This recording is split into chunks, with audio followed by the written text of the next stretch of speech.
Halo guys, jadi di video ini saya akan menjelaskan tentang replikasi DNA.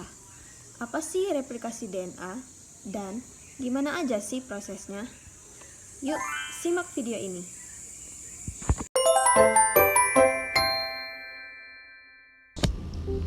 Jadi, replikasi DNA adalah suatu proses penggandaan DNA sebagai materi genetik makhluk hidup.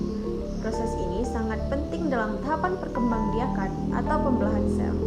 Materi DNA yang telah digandakan kemudian akan dibagi ke masing-masing anakan sel yang baru.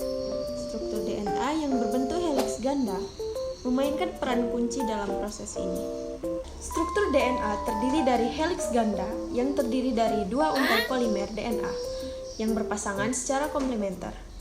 Proses replikasi dimulai dengan pemisahan heliks ganda DNA oleh enzim helikase. Dan enzim helikase berperan dalam menghidrolisis ATP. Stabilisasi dan orientasi yang tepat dari untai tunggal sangat penting untuk kelancaran proses replikasi.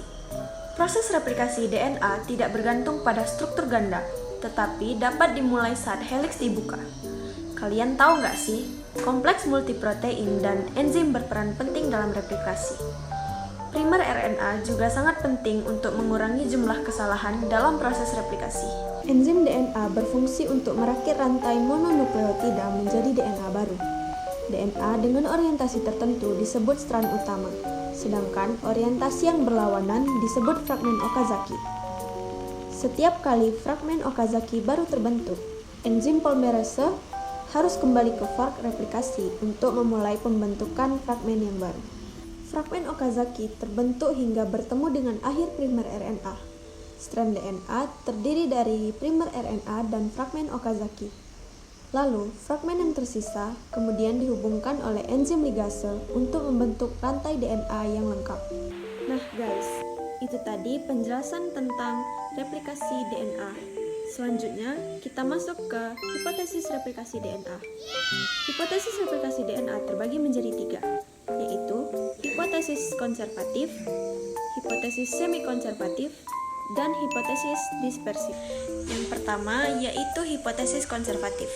Hipotesis konservatif menjelaskan bahwa pita double helix DNA membentuk pita baru dalam keadaan utuh. Yang kedua yaitu hipotesis semi-konservatif.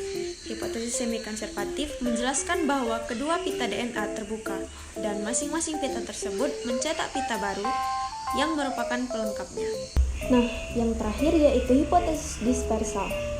Menjelaskan bahwa kedua pita terpotong-potong dan setiap potongan membentuk pita baru sebagai pengganti potongan pita sebelahnya yang terpotong. Dengan demikian, pita double helix yang baru merupakan campuran antara potongan pita lama dengan yang baru dibentuk.